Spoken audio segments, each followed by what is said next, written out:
Eduardo, no ambiente político de hoje, o seu pai, o ex-presidente Bolsonaro, está inelegível. Pode reverter lá na frente, pode não reverter e tal, mas considerando o quadro de hoje, que o seu pai está inelegível, não poderá disputar a eleição de 2026. Neste caso, representando os Bolsonaro ou o ex-presidente Bolsonaro, a sua possível candidatura a presidente vem sido citada. O senhor admite essa possibilidade? É possível que Bolsonaro, Eduardo, esteja na urna na eleição para presidente em 2026? Direto ao ponto. Olha, Bruno, eu fico muito feliz porque várias pessoas chegam para mim e falam isso, né, por meio das redes sociais. Eu entendo que isso é um elogio, porque me enxergam com a capacidade de assumir a presidência do país. No entanto, eu prefiro não comentar muito sobre esse assunto para não causar distúrbios desnecessários, porque se lá na frente só vai reverter, e eu creio em Deus que ele poderá reverter assim, tá? Essa inelegibilidade, não vai ter adiantado de nada de ter discutido, ou por vezes causado algumas rusgas, porque o que é comum, não só para o cargo de presidente, mas, por exemplo, em um Estado, se uma pessoa começa a se cacetar para sair, por exemplo, senador, as outras pessoas ao redor que pretendem também alçar esse cargo começam a atacar as pedras, entendeu? Criar alguns conflitos. Então, eu agradeço a pergunta, mas meu candidato a presidente é Jair Bolsonaro. E se por acaso, né, ele não tiver essa oportunidade, certamente será aquele que ele indicar. Eu costumo brincar, ele pode indicar o cachorrinho da esquina, que eu voto no cachorrinho da esquina. Eu acho que se não fizer nada, ele vai estar muito melhor do que essa quadrilha que está hoje no poder. Magis Topassori. Bom dia, deputado Eduardo, prazer falar com o senhor. Santa Catarina continua sendo um reduto bolsonarista, continua sendo um lugar onde o ex-presidente se sente em casa, né? Continua mantendo seus apoios, enfim, aqui é o lugar que ele vem e sabe o que vai encontrar. A gente tem aqui em Santa Catarina a situação do atual senador, o Jorge Seife, que inclusive hoje, né, tem um dia bastante importante na sua carreira, né, que é a votação dessa possibilidade de que ele seja cassado. Eu sei que sempre que a gente fala com lideranças do PL, a resposta é: não podemos falar disso antes mesmo de que aconteça. Mas nós também sabemos que os encaminhamentos estão sendo dados. Caso isso aconteça, o PL não será pego de calça curta. Tem os seus nomes, já tem as pessoas que poderão concorrer. Minha pergunta é: o presidente Jair Bolsonaro vai se envolver diretamente na eleição para senador de Santa Catarina e, por consequência, na eleição municipal? Com certeza, Maga, com certeza. Eu até esclareço que é o seguinte: muitas pessoas falam, o presidente errou na estratégia porque não apoiou o candidato em 2020 e faltou-lhe uma base melhor de vereadores e prefeitos para a eleição de 2022. Eu não entendo dessa maneira, né? Porque é o seguinte: nós estamos do lado de cá do balcão, enquanto o presidente Bolsonaro tinha mandato, é muito comum, olha só, em Santa Catarina, você há de concordar comigo, em Criciúma, por exemplo, você tem pelo menos, aqui vem na minha cabeça, 3 ou 4 deputados que apoiam o presidente Bolsonaro. Sim. Se o presidente Bolsonaro escolher por apoiar um candidato bolsonarista e deixar de lado outros 2 ou 3 grupos de apoiadores, ele vai estar trabalhando para si uma rejeição. Ele vai estar trabalhando para ter contra si uma rejeição. Então é um momento muito delicado. Só que esse cenário não se repete agora, mano. Agora ele não é mais presidente. E certamente, né, além de senador, ele também já tem anunciado que vai sim percorrer todo o Brasil, como já está fazendo, mas no período eleitoral ele vai percorrer o Brasil junto com o PL para eleger os prefeitos nas 3 cidades que ele tem de chave. Porque são apenas 45 dias, né? Não dá para percorrer os cerca de 5.500 municípios do país inteiro. Mas isso aí vai ocorrer. Eu tenho esperança que o senador Jorge Seife tem feito um bom trabalho dentro do Congresso Nacional, não só dentro das CPIs que já tivemos, como a do Rio de Janeiro, mas outras propostas legislativas, tem conhecimento técnico, né? Foi secretário da pesca do presidente Bolsonaro, muito elogiado, reconhecido. Quero crer que o nosso Tribunal Eleitoral não vá, mais uma vez, interferir em parlamentares que já têm mandato. Os TREs, o TSE, eles recebem prestação de contas e fazem a diplomação dos parlamentares eleitos para evitar que cheguemos a um momento como este, né, onde o tribunal, o poder judiciário, vai interferir no poder legislativo. Agora, finalizando, Maria, sim, é verdade, algumas pessoas falaram, inclusive no caso do prefeito de Brusque, cassado, que isso seria apenas, né, o preparativo para tentar chegar no senador Jorge Seife. Mas, mais uma vez, eu quero crer que isso não ocorrerá, porque o Jorge Seife, com a bênção de Bolsonaro em Santa Catarina, teria sido eleito de qualquer maneira, né? E não eu não acredito que essa narrativa de querer dizer que houve alguma espécie de abuso ou participação de empresário em sua campanha de maneira ilegal, que eu não vejo dessa maneira, que isso será suficiente para caçá-lo. Podemos contar, então, que na eleição de outubro, na campanha, lá em setembro ou agosto, o ex-presidente Bolsonaro e o Eduardo Bolsonaro estarão em Criciúma? Com certeza. Eu falo por mim, eu asseguro com certeza, estarei aí alinhado, principalmente com a Júlia Zanata, que é minha amiga, todos sabem, né, deputada federal, tem sido muito combativa dentro da Câmara também. Tenho a amizade da Carol Detone, presidente da CCJ. Deus queira fará um excelente trabalho esse ano. E também outros parlamentares, né? A Giovânia, o Daniel Freitas, entre outros aí de Santa Catarina, o próprio Zé Trovão, que no passado aí, recente acabou metendo os pés pelas mãos no áudio vazado, mas todos eles têm votado, né, contra esse desgoverno Lula, que aumenta tributo, que quer sexualizar as nossas crianças, que tem atrasado a vacina da dengue. Eu penso, né, imagina se fosse Bolsonaro falando que não aplicaria a vacina da dengue que está vinda do Japão, porque quer fazer uma vacina nacional. Meu Deus do céu, né? Seria de genocida para baixo. Mas todos os parlamentares do PL de Santa Catarina têm prestado um excelente trabalho. Perfeito. Está sendo tratada aqui hoje, é uma informação, é a informação do dia. O deputado federal Ricardo Guide, hoje, que foi eleito pelo PSD, deve hoje anunciar sua migração para o PL, no entendimento com o governador Jorginho Mello. Ele hoje é secretário de Estado do governo Jorginho Mello, deve anunciar filiação, migração para o PL para ser candidato a prefeito. Ele terá o apoio do Eduardo Bolsonaro, do Jair Bolsonaro, ele terá o apoio dos Bolsonaro aqui na eleição de Criciúma? Olha, eu confio muito no trabalho do governador Jorginho Mello. Na minha opinião, é o melhor governador do Brasil, né?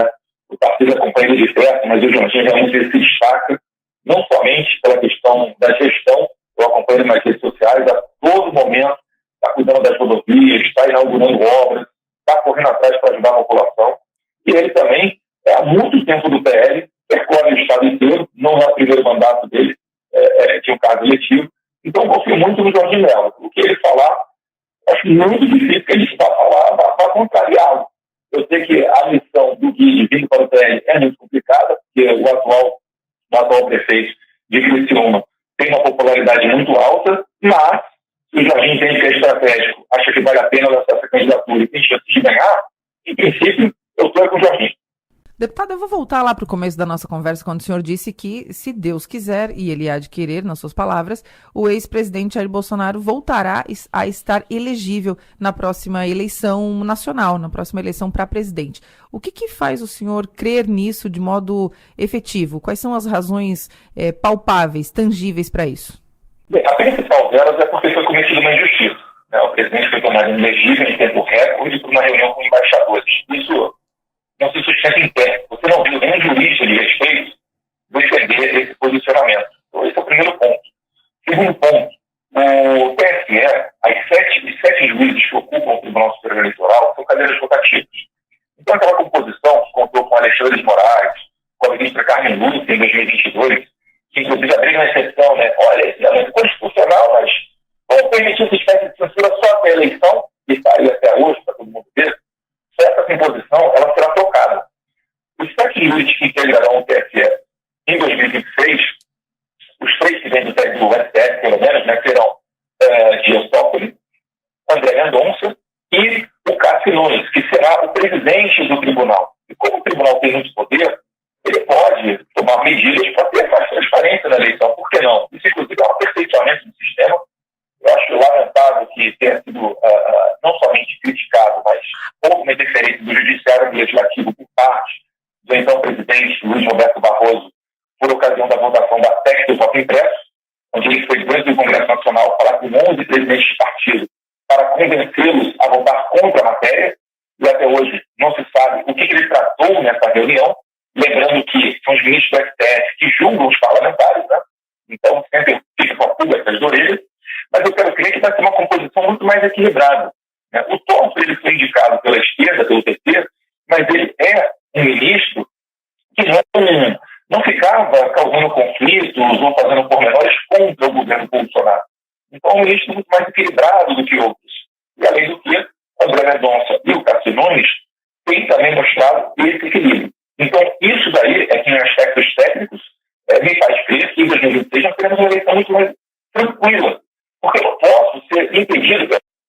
Isso, por conta da nova composição que o TSE terá em 2026, onde dos 7 ministros, os 3 primeiros do STF serão Cássio Nunes, André Mendonça e Dias Toffoli. E essa composição mais equilibrada, eu acho que trará mais tranquilidade para a eleição. Eu comentava que, inclusive, eu fui censurado e não pude relacionar, por exemplo, Lula ao ditador da Nicarágua, Daniel Ortega. E agora, né, na verdade, no passado, o Brasil foi o único país aqui da América do Sul que não assinou uma moção para que se iniciasse uma investigação contra a ditadura de Daniel Ortega na Nicarágua, que tem prendido e expulsado, inclusive religiosos, freiras e bispos do seu país.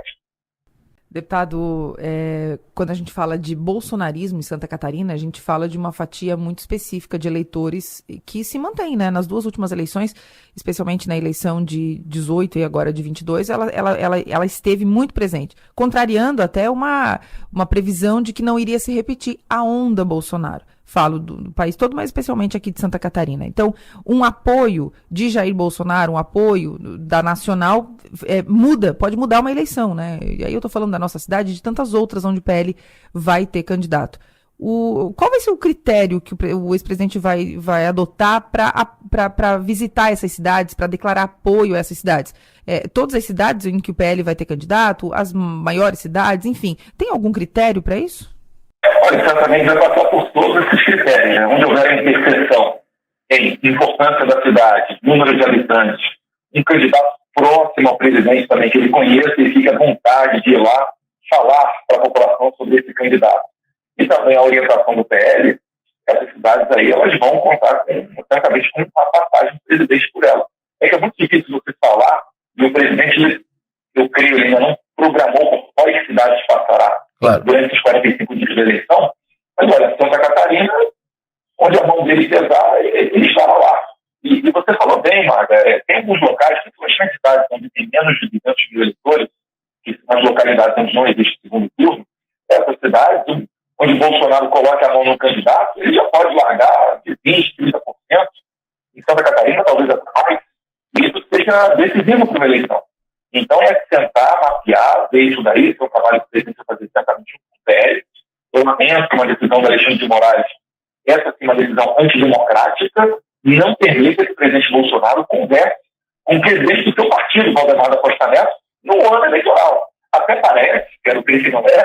Mas até parece que ele quer interferir nessas eleições, que todos sabemos que será base para a eleição de 2026.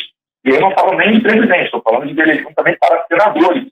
Em 2026 serão renovados 2/3 do Senado. Olha a importância que isso tem naquela questão dos freios e contrapesos constitucionais. Que, em bom português, significa o seguinte: os senadores é que fazem impeachment de ministros da STF.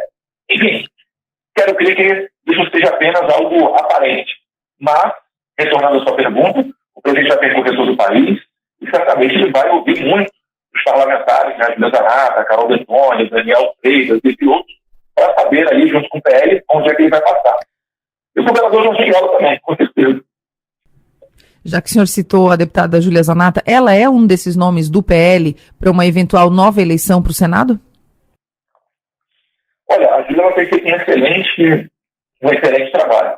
É que numa eleição para o Senado, são vários aspectos a se contar, né? Tem que se contar a experiência, né? Tem uma fila para se chegar ao Senado, mas certamente a Julia Zanata está no radar. Até agora eu dou nota 10 para ela enquanto parlamentar, tá? Até porque passou por algumas saias justas. Ela, por exemplo, naquele caso com o deputado Marcos Gerri, que chegou de maneira, pelo menos, né, muito mal educada, numa comissão perto da deputada Julia Zanata, ela sustentou as versões e as câmeras mostrando que ela estava certa, mesmo com a bancada feminista do Congresso Nacional se colocando, né, contra ou neutra nesse caso. Certamente, se a Julia Zanata tivesse ali voltado atrás, ela teria sido massacrada. Mas ela sustentou, mostrou coragem, mostrou fibra. Isso daí me faz ter bons olhos, prevendo aqui um futuro promissor para ela na política. Deputado Federal Eduardo Bolsonaro, sempre um prazer ouvi-lo, muito obrigado pela sua atenção, obrigado pela atenção aqui a Som Maior, Criciúma, sul de Santa Catarina. O senhor tem bom dia, bom trabalho. Muito obrigado.